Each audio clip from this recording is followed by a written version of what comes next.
Hello, Miss Morrow. I'm here to see Colonel Armstrong. Good morning, Detective. Colonel Armstrong is upstairs. He isn't well.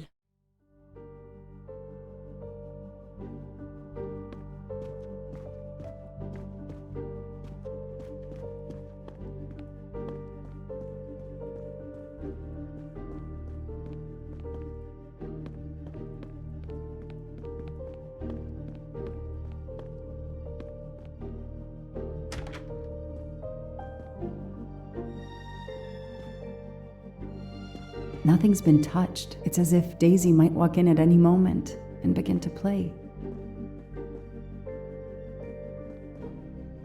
Good morning, Colonel Armstrong. Is your wife here? Here? No, Sonia is not here. Always one step behind. She died of a miscarriage last night. My wife, Daisy, and our baby. My whole family is gone. I'm so sorry. I came straight here this morning. I received word that you can arrange for Daisy to be returned to you for burial. I didn't know. Well, then, now you don't have to come back. I can arrange for Daisy, my wife, and our unborn child to be buried all at once. Very efficient. Being a military man, I can appreciate efficiency. I know how hard this must be for you. No, you don't know. I don't want your sympathy. I want you to do your bloody job and catch the creature that did this. I know you won't believe me, but I swear to you, I will find who did this. If it takes me to the far corners of the earth, I will find them. Then go. Please go now. Go find them.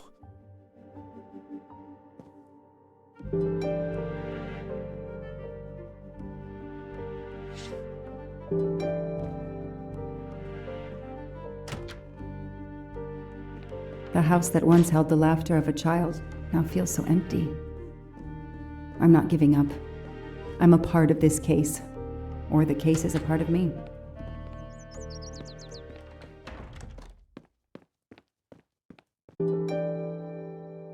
All units, Hike is in the vicinity of the cabin where Daisy Armstrong was found, spotted a pickup truck drive through the barricade tape, and then head up the dirt road toward where the subject cabin is located. Any car nearby who can respond? Unit 28, we can respond, but we're a ways away. Dispatch, this is 11. I'm on it. Copy that. 11, you're good to go. Copy that.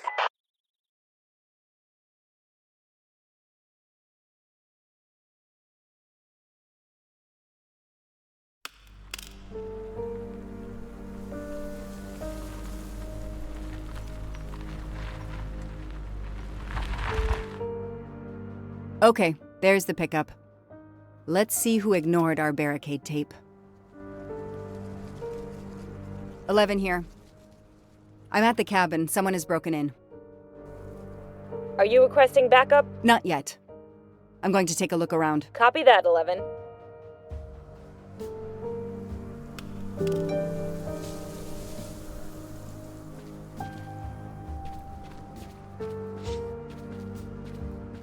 An individual has entered a police-secured area. I have to stop him first.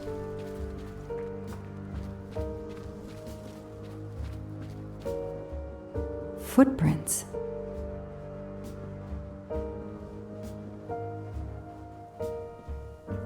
A forensics evidence identification marker. Forensics had to go through this place with a fine-tooth comb. Forensics had to go through this place with a fine-tooth comb.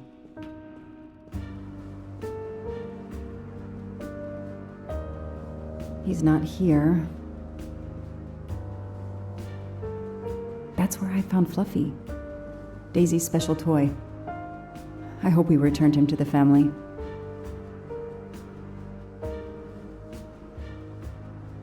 $3,892. Oh, when the poor deer was killed.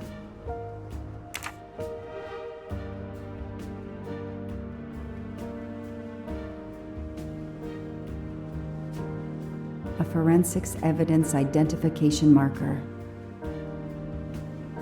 Duct tape to silence Daisy's screams. Damn it, Daisy. I will find whoever did this to you.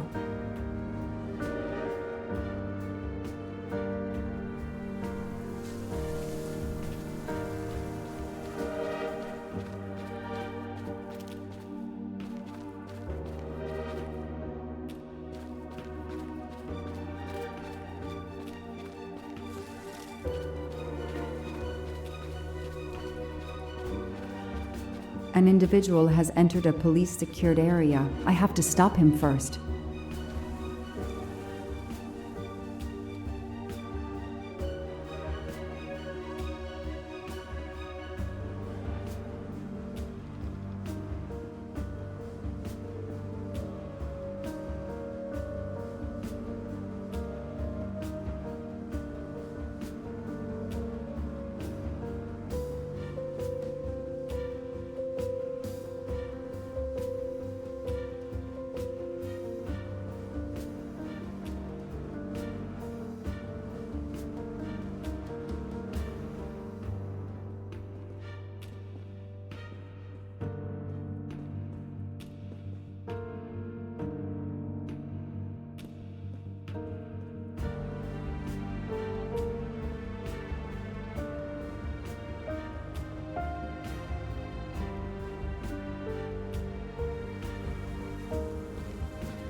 Don't shoot, officer. I'm on your side.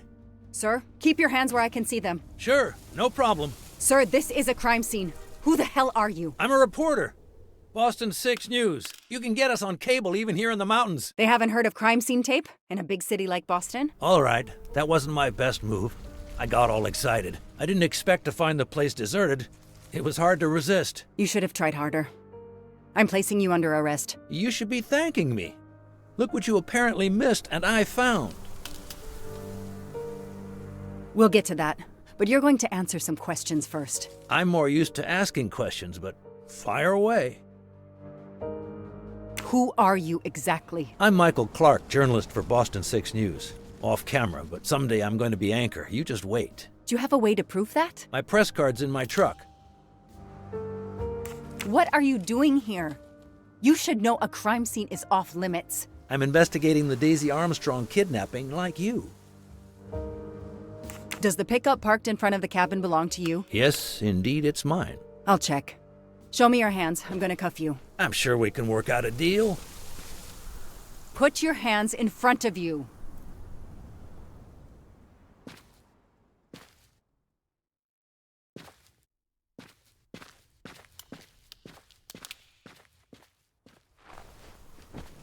Aren't you gonna read me my rights? You have the right to remain silent. I really wish you'd exercise that one.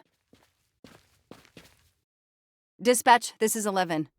I intercepted a suspicious individual at the crime scene. I'll check to determine how badly he's compromised it. Then I'm bringing him in. Copy that, Detective Locke.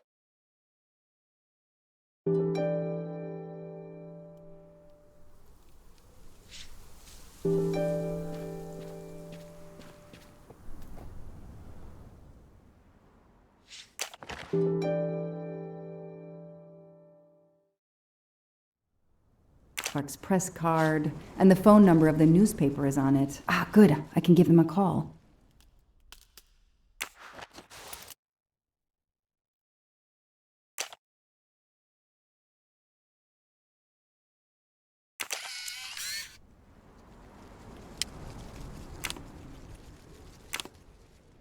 Candid photos of the entire Armstrong family. A reporter just doing his job. Or something else?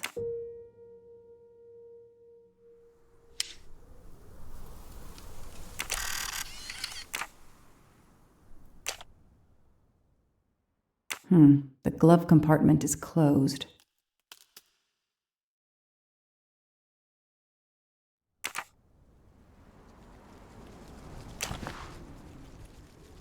Telephoto lens. Not so surprising for a journalist.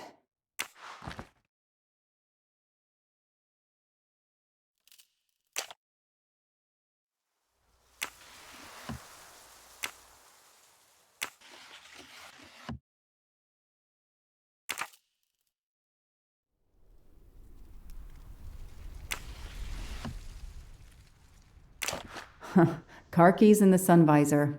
A classic hiding place. At least on TV.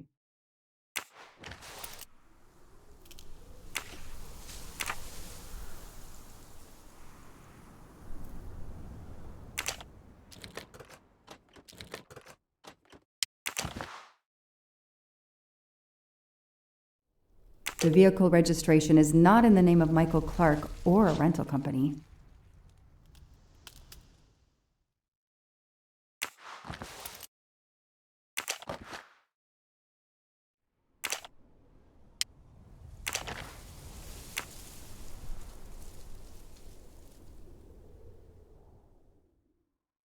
Clark's driver's license seems to be in order.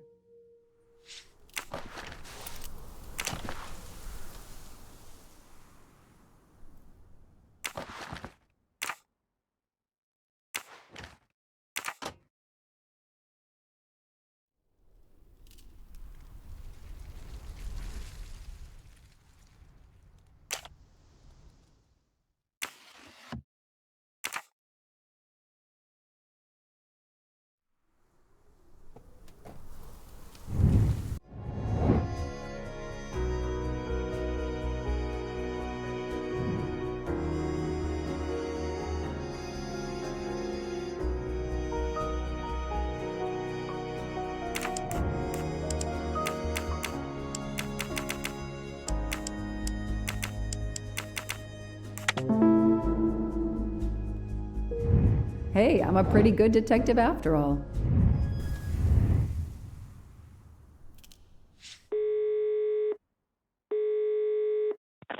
Hi, I'm Detective Joanna Locke, Berkshire Police. I'd like to speak to an editor, please. One moment, please. Hello, Detective Locke? This is Abby Wilson. I'm a senior editor. What can I do for you? Does a man named Michael Clark work for you? Yes, he does. Why? When was the last time you heard from him? Oh, it's been at least 7 or 8 months. That's not unusual. He works in the field? Yes, Michael Clark is what we call a stringer. He works as a freelancer, comes up with a story we can use, we pay him, then we don't hear from him again for several months. What kind of stories does Mr. Clark write? Mr. Clark is an investigative reporter, mostly crime stories, to tell you the truth. He comes up with some pretty macabre stuff some of the time. Is there a problem? Or a story? Do you remember what the last case he investigated was? It was a murder case. The victim was a millionaire named James Miller. He was called the Frozen Fish King of Gloucester, Massachusetts. His body turned up in one of his nets. Or, rather, most of it did. Ah, well, thank you, Ms. Wilson. You've been a great help to me. Pleasure. I hope he's not in trouble. He can be a little pushy, but he's a good guy overall. So what's he working on now, Detective? Are you sitting on a story? Thanks again.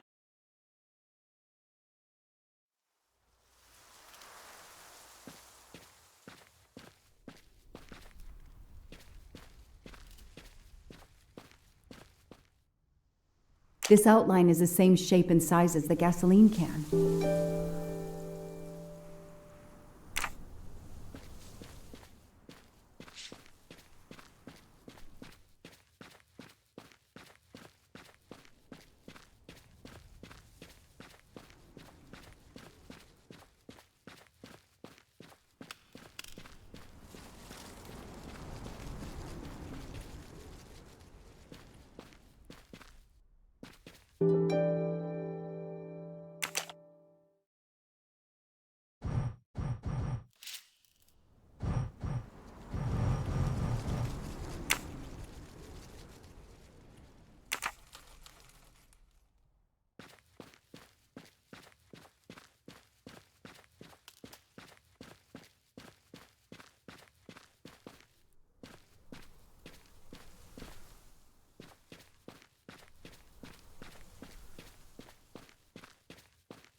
Yes! I knew I could do it. I can always use safe cracking as a career move.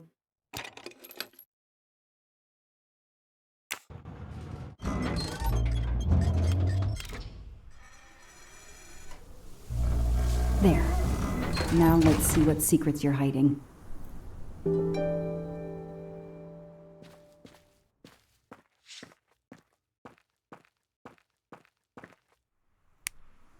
This must be the missing can from the pickup.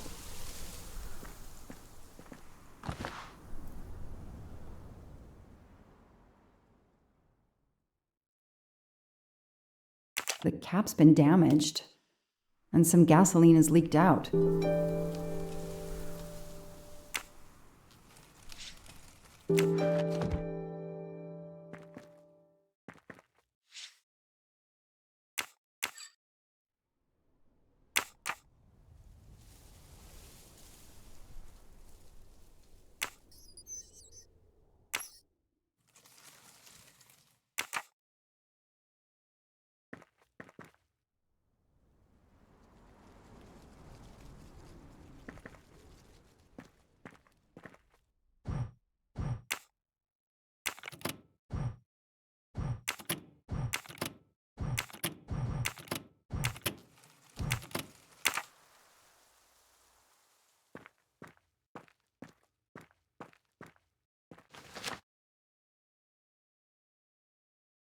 This blueprint. It looks like the bomb in the cabin. The kidnapper built the bomb here.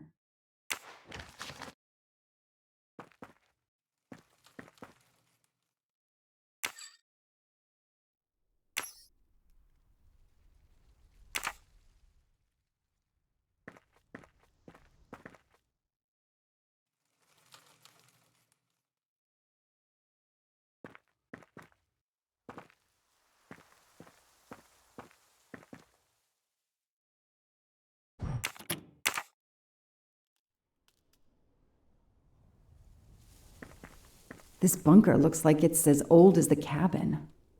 Everything is falling apart.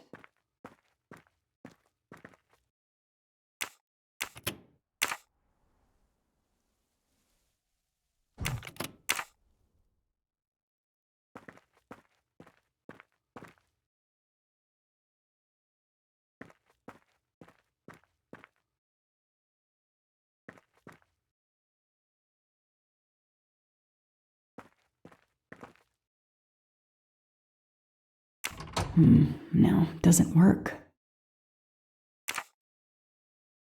Now what? I have to turn the power back on to open this magnetic door.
Let there be light.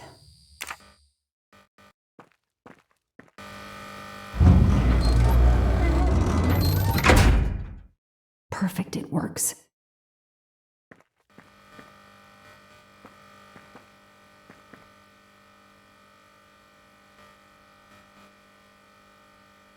February 24th, the day of the kidnapping.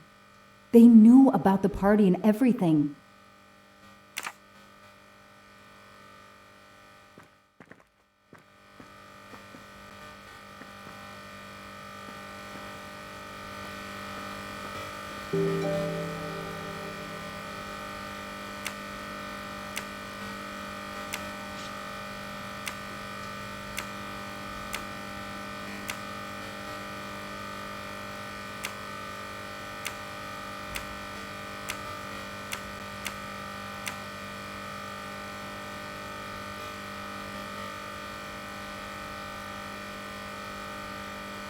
Damn, that isn't it.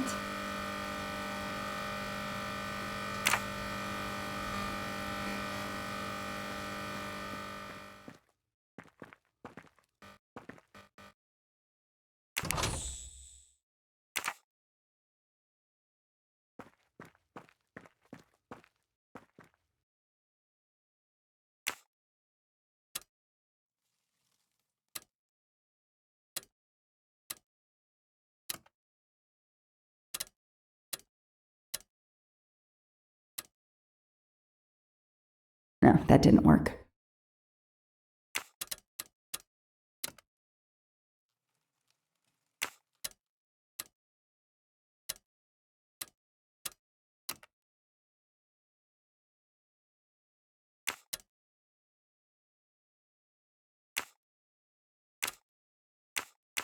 That isn't the right combination.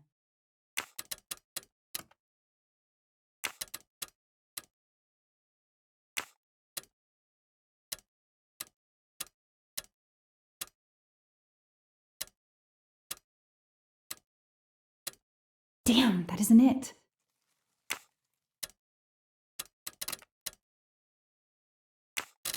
That isn't the right combination.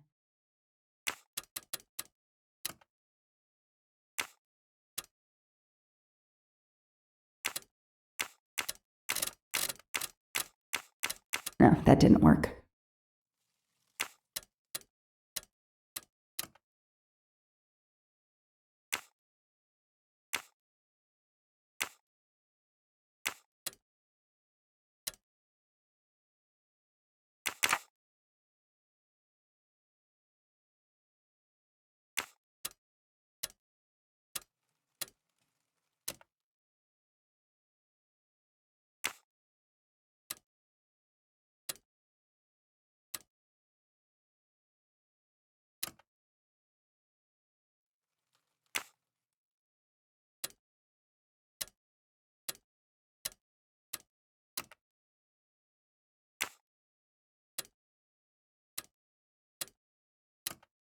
Yes, I knew I could do it.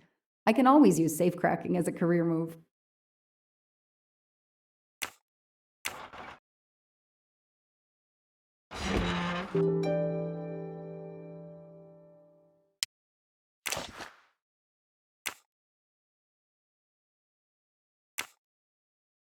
An expensive-looking pen with the initials JM? What's its story? An expensive-looking pen? It's Daisy's hair clip, the same as the picture I saw at the Armstrong house.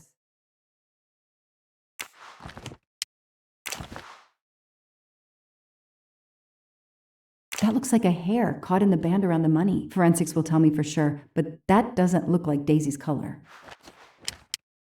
These get locked up again until forensics get here. Okay, time for forensics to attack that bunker. And Clark? He's too sure of himself. I need to get him into an interrogation room and find out what really makes him tick.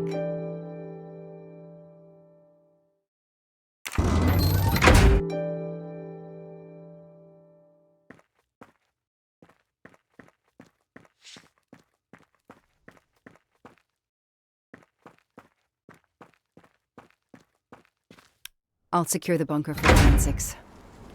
Progress at last.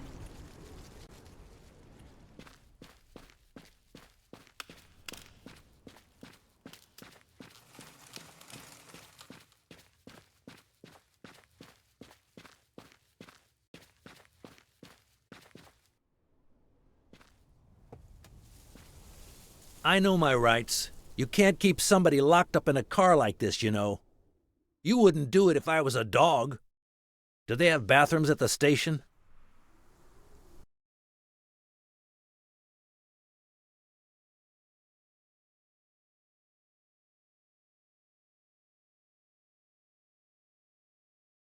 I have the right to make a phone call, Detective whatever your name is. That phone is an outside line. Hello, boss. It's Michael Clark. I'm still on the Armstrong kidnap, but there's a small problem. I got caught being someplace I shouldn't be. I'm at the police station. No, I'm not under arrest. Just questioning. Fire me. Why? The station's integrity? You're kidding me, right? If you think I've screwed up that badly, then fire me. Got that? Fire me. Yes, do it. That didn't go well. I think I got my point across. What happens now? Go ahead. Then we'll have a chat.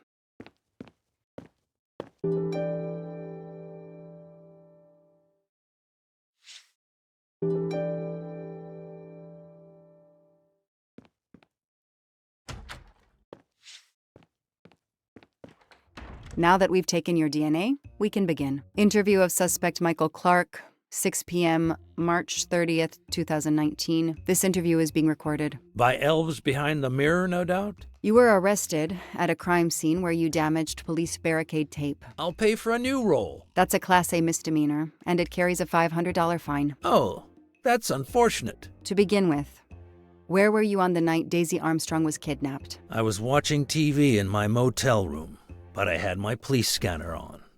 I heard the first reports that the little girl was missing. No way the police at the scene were gonna let me get close. I set my alarm so I could get on the story first thing in the morning and tried to sleep. It was difficult. Can anybody confirm where you were? No, afraid not. I was alone and sleepless. A sad combination. And I realized a bad alibi.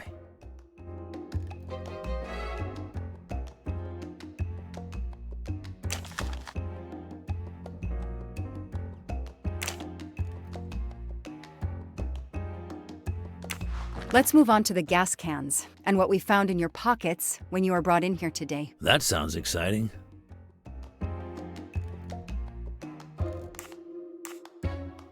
In addition to the gasoline in the back of your pickup and another in the bunker, you had a lighter and gloves in your pockets. You were going to set fire to the bunker and every scrap of evidence inside. Where to begin?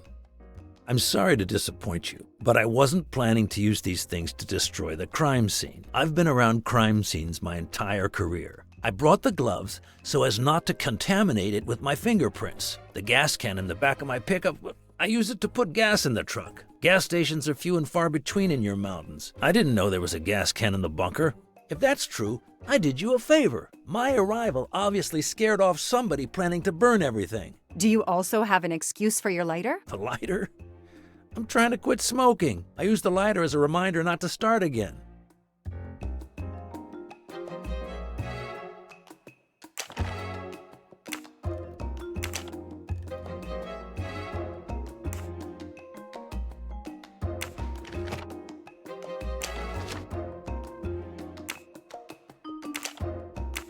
Let's start with why you went to the cabin. If the police were interested in it, I was interested in it.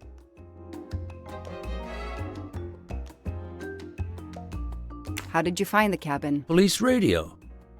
I heard the forensic team getting directions. Then, when they finally left the scene late this morning, I jumped in my pickup and hurried on up the mountain. You tore the tape at the entrance to the property and stomped all over the house. This constitutes a serious violation of a crime scene, Mr. Clark. I'm aware of that. I'm sorry. I'll pay the fine. But I got carried away. It isn't often I get a crime scene all to myself. He's enjoying himself. I need to throw him off balance somehow. Surprise him into making an error. Explain to me again how you got to the crime scene. I listened in on the police radio frequency.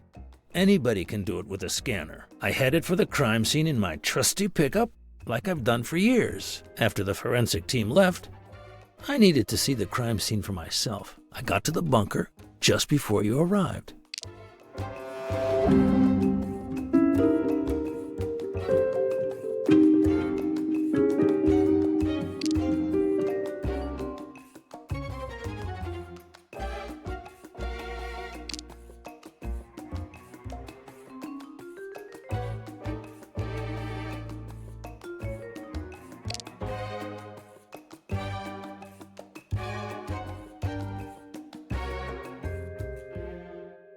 I don't see anything that proves he's lying.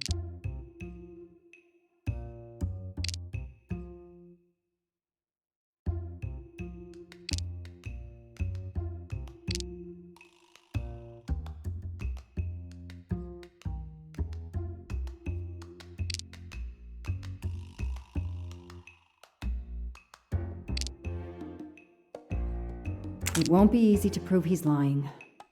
Find some evidence.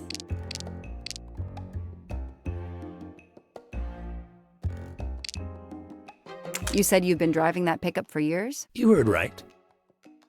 Thanks to it, I never miss a story.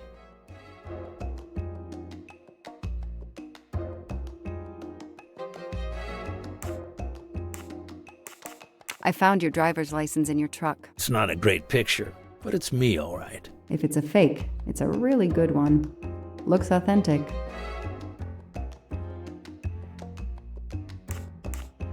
You say you've been using your pickup for years, but the title certificate is not in your name. The truck belongs to somebody named Stephen Baker. Okay, I don't get why the pickup is so important to you, but I guess my ego made me say that.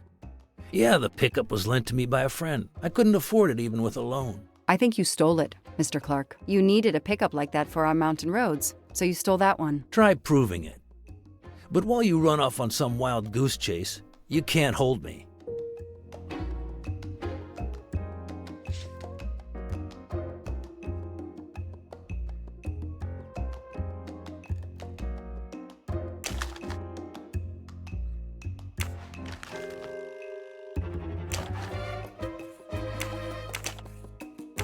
You say you're a journalist, a stringer for Channel 6 News in Boston. I sell my stuff to lots of media outlets.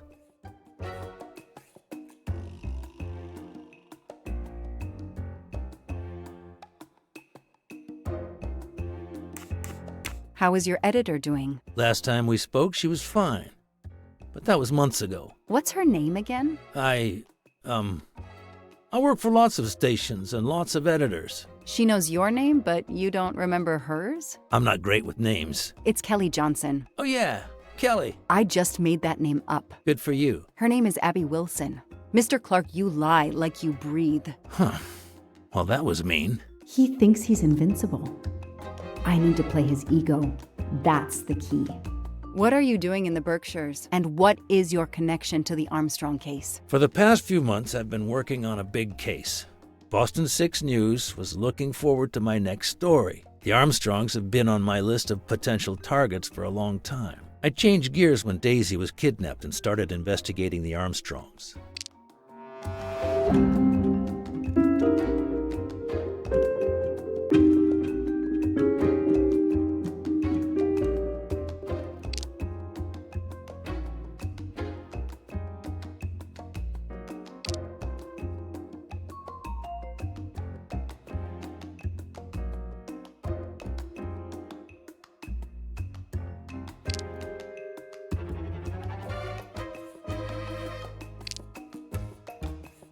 Where's a lie detector when you need one?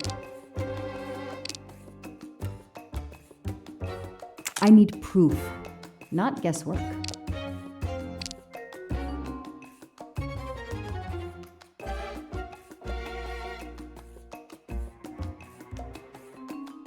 It won't be easy to prove he's lying. Find some evidence.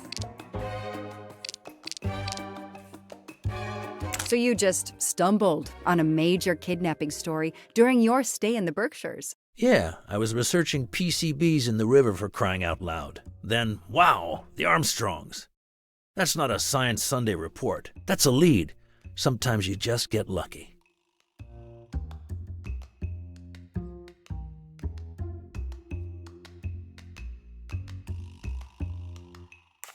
Your camera in the pickup. There were photos of Daisy from before she was kidnapped. The Armstrongs are a famous family like the Kennedys or Hollywood couples. Gossip sites love them. People want to see how they live. I started out just stealing candid shots. Paparazzi live on getting that one exclusive shot.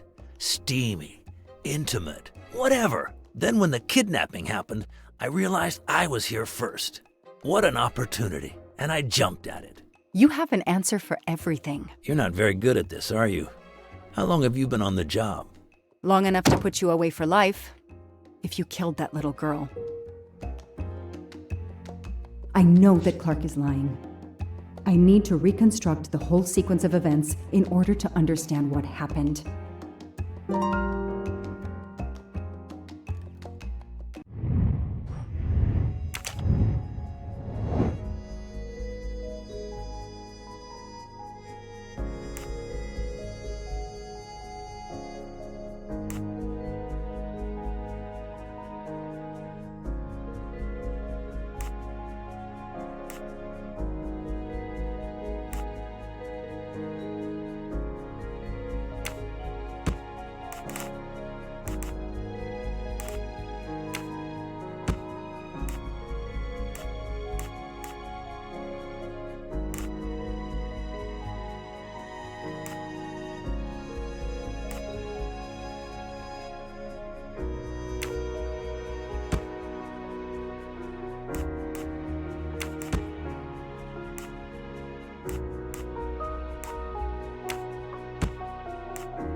That's it.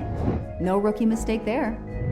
I'll tell you what really happened. You waited until forensics left and arrived in your probably stolen pickup. You grabbed a can of gasoline from your truck. You then went into the cabin to check if Daisy had been found. You then went straight to the bunker to see if it had been discovered, planning to set it on fire and destroy all the evidence inside. Before you could start the fire, you heard me arrive. So you hastily left your gas can and closed the hatch. You didn't think I could open the bunker. If I hadn't found you, I expect you would have burned down the cabin too. I'm not going to make fun of you, Detective, or how you handled my interrogation. You're obviously very new at this. I swear I'm telling the truth. I didn't know the bunker was there until the moment you showed up. I seem to have trumped your entire police force. When I get the DNA results from the bunker, we'll continue this conversation. You have no concrete evidence against me whatsoever. The lab results will be in soon. You won't get away with this. See that call? That's your arrest warrant and a one-way ticket to prison. I'll be right back.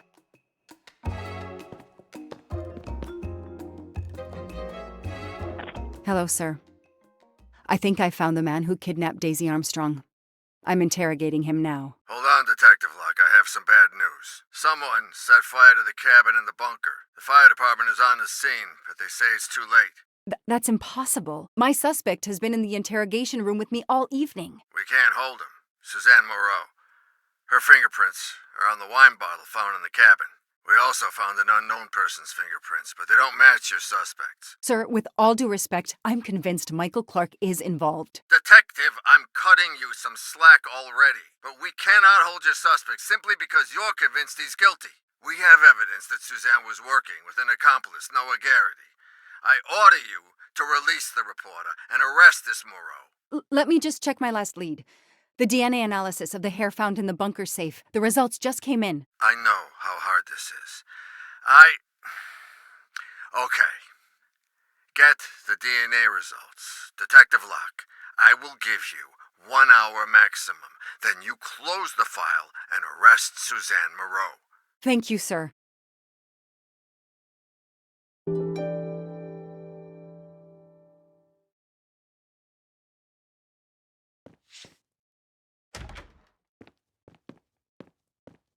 Who did you call earlier? An editor from the Boston 6 News. An editor you repeatedly said should fire you. That was your accomplice, wasn't it?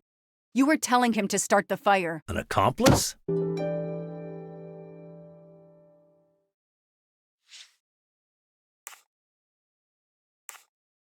I know it was Noah you called. I'm saying nothing more without the presence of my lawyer. Stay right where you are.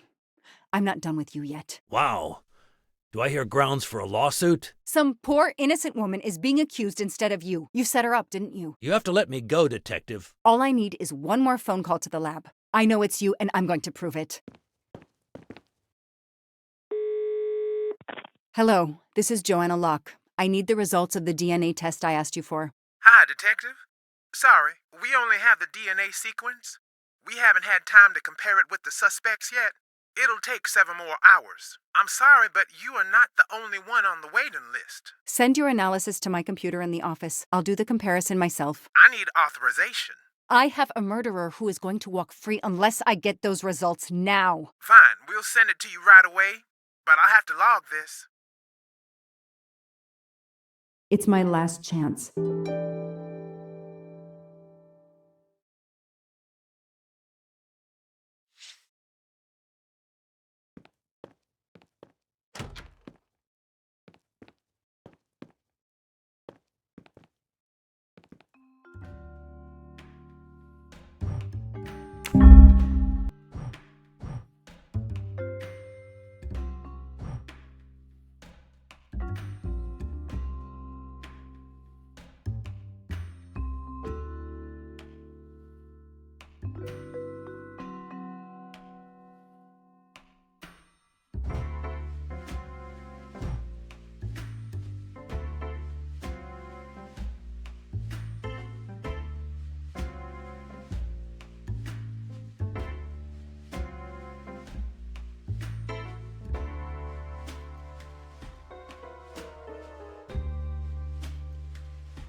Oh, no.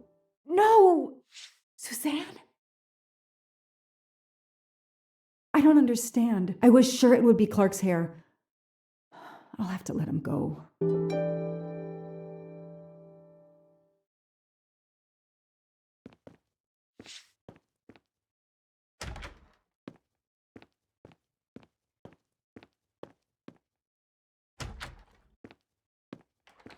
You can leave. Sorry it didn't work out for you, Detective. Maybe you should consider a career change. We are not done. Oh, but we are, my dear. We are done. I had no choice but to return to the Armstrong house to arrest Suzanne Moreau.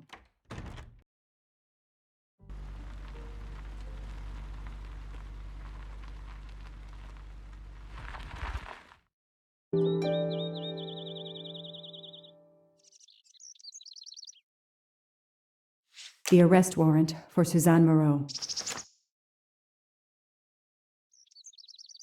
Suzanne was set up by Clark and Noah. They are the kidnappers, but I'm not giving up. When Suzanne comes up for trial, I will fight for her defense. But for now, the district attorney is in charge. If I want to stay a detective, he always has the last word.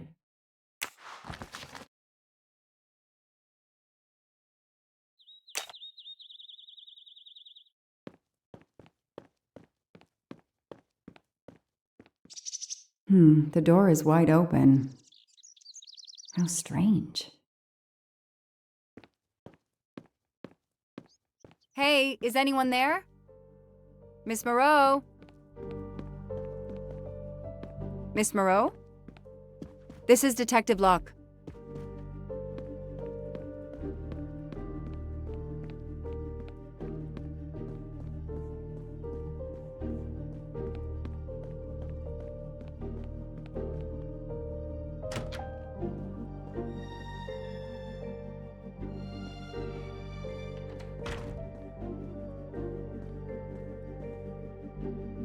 Miss Moreau, can you hear me? It's me, Detective Locke.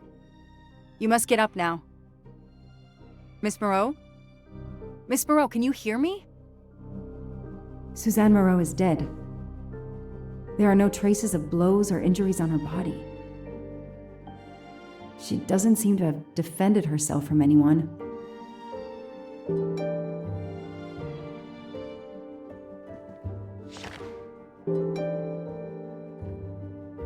It appears Suzanne killed herself by ingesting all these drugs.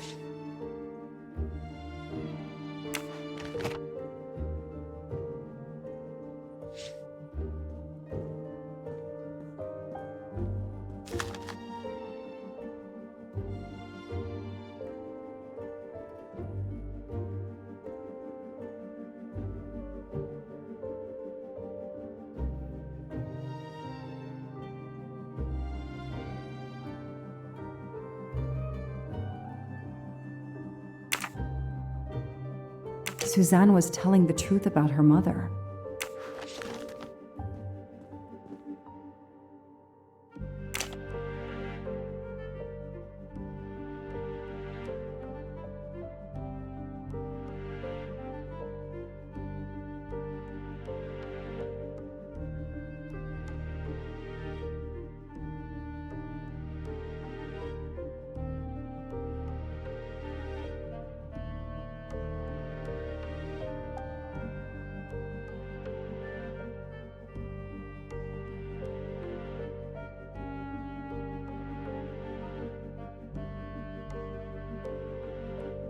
She must have realized at last how she'd been used. The death of her mother would have been an additional shock, and the self-righteous court of social media was as quick as usual to try and convict her.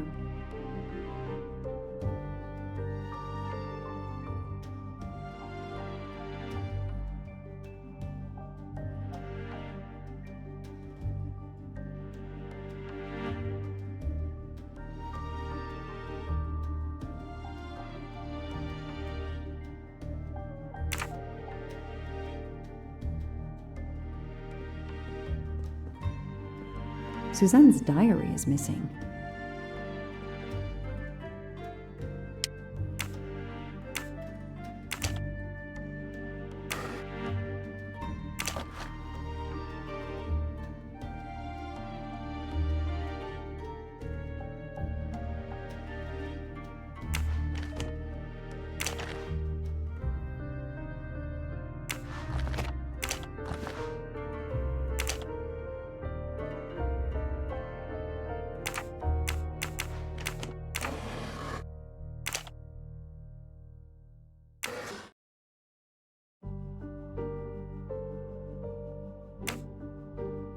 Her glasses are missing.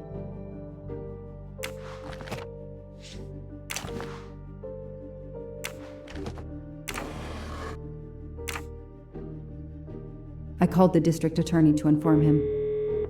This is Detective Locke, sir. I'm at the Armstrong house. Have you arrested Suzanne Moreau? She's dead, sir. Apparent suicide, but I need a forensics team. She killed herself out of remorse for her part in the crime. We don't know that yet. I'm calling forensics now, but I wanted you to know. What a mess. Stay on site until forensics arrive. Yes, sir. Standing by.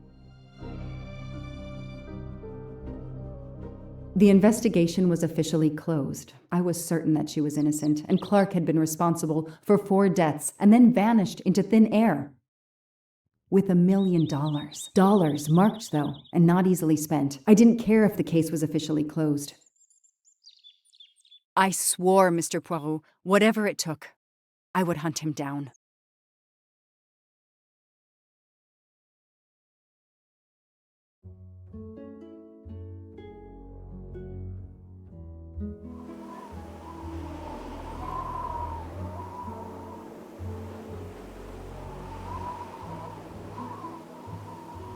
I waited for the forensics team, then went into the station to write my report. I was officially off the case. Thank you, mademoiselle. That obviously cannot be the completion of your story. If I might ask a question? Of course.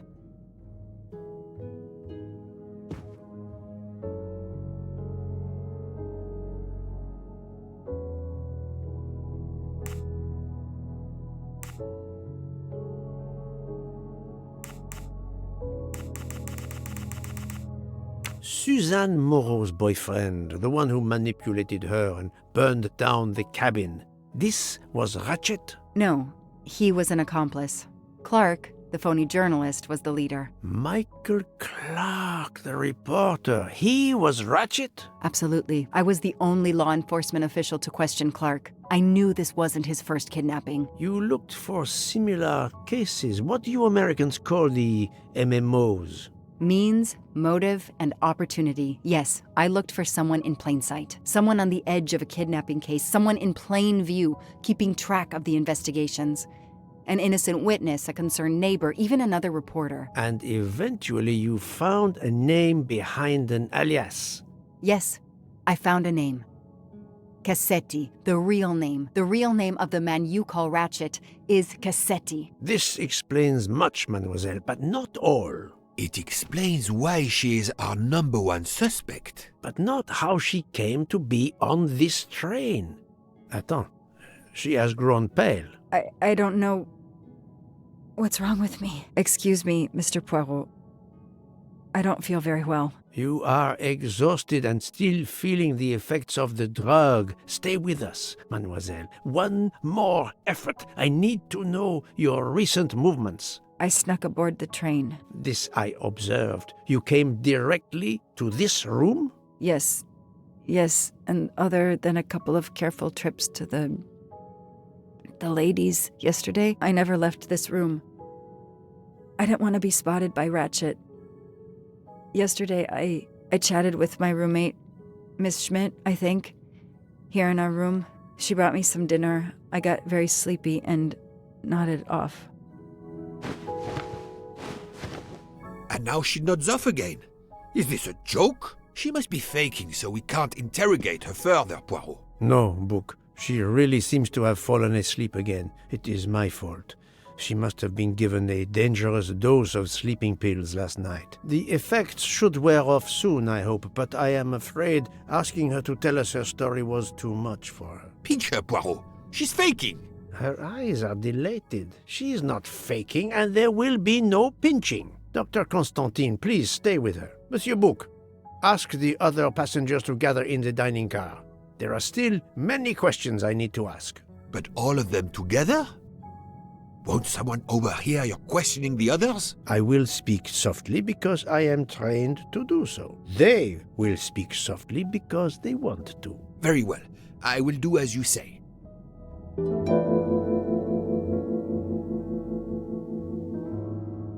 I'll stay here to watch over Miss Locke.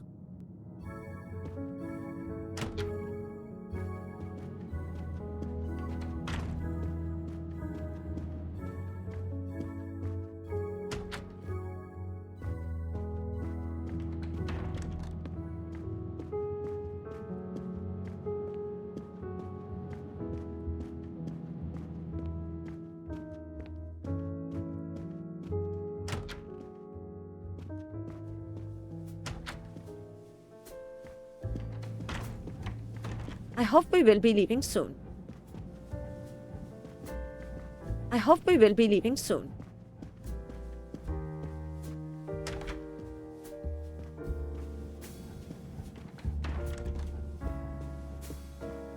I should go and interview the passengers in the restaurant car.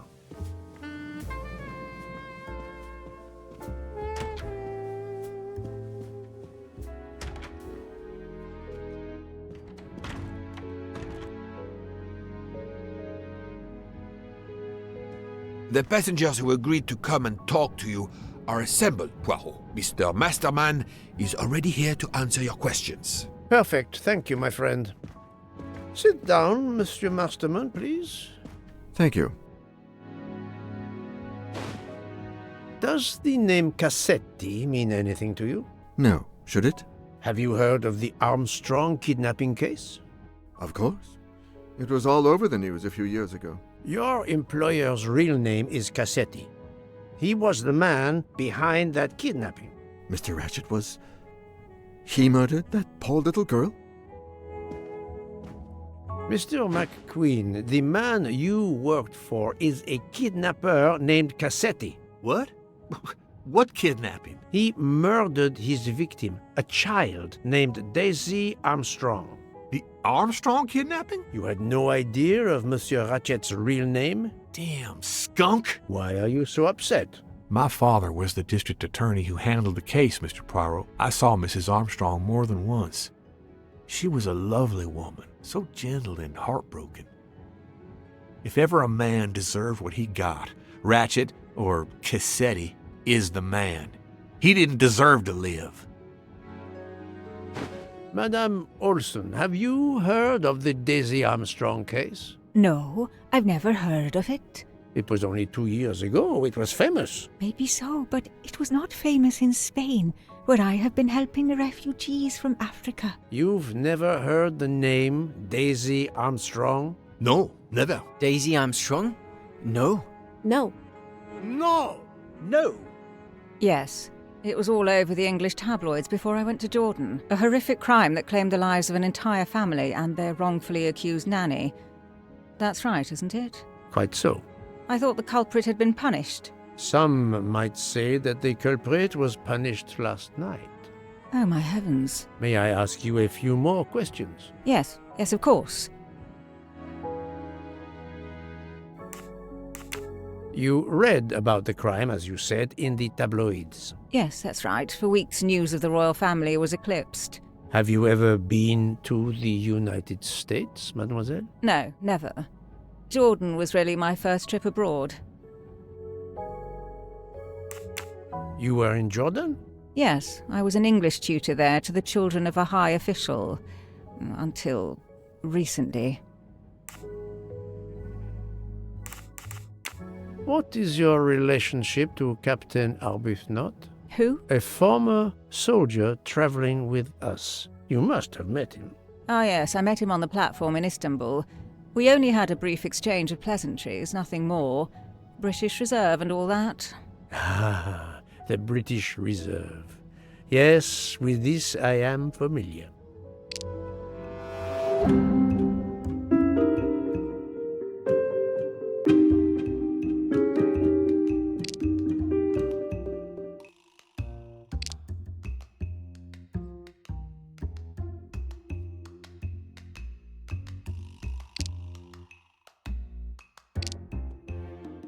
She is lying, but why?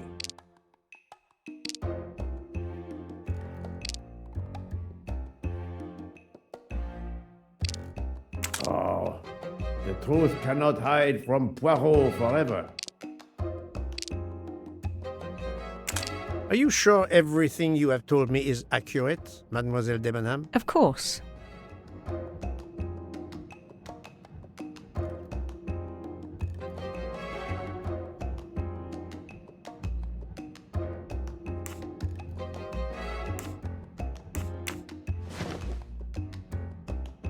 Mademoiselle, I know that you met Captain Arbuthnot at the Tocatlian Hotel.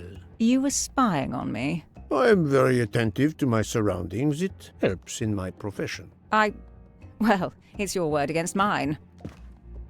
I had occasion to be of some assistance in recovering Captain Arbuthnot's train ticket. While searching his room, I also discovered one of your earrings. Whatever your relationship may be to the good captain, I doubt it has anything to do with British Reserve. You will not tell me your secret, mademoiselle? I can't. I don't know what you mean. Poirot, Miss Debenham's got nothing to do with this business. Nothing. Do you hear?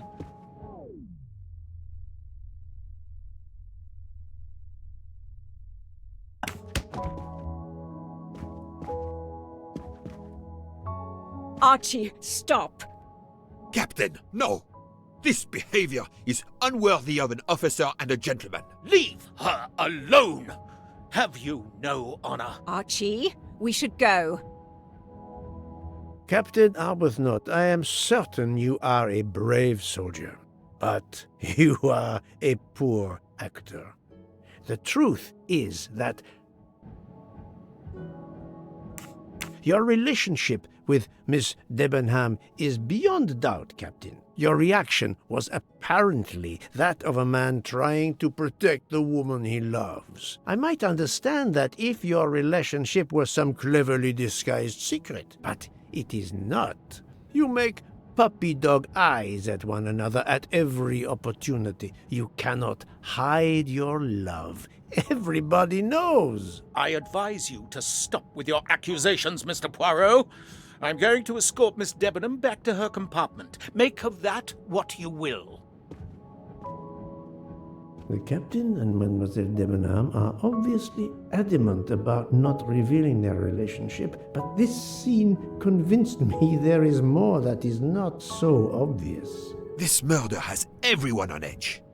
In my 25-year career, I have never seen such madness aboard the Orient Express. I understand, my friend. The more we learn, the more perplexing this train ride becomes. But we have other clues to pursue. What do you have in mind? The broken watch on Monsieur Ratchet's wrist, for example, and the handkerchief found near the body. Who does that belong to? This little drama we have just witnessed has not put you off the scent. Far from it, my friend. Will you return to your watch over Mademoiselle Locke? Yes, I will. Dr. Constantine can probably use a break. Good. Au revoir, Poirot. Thank you.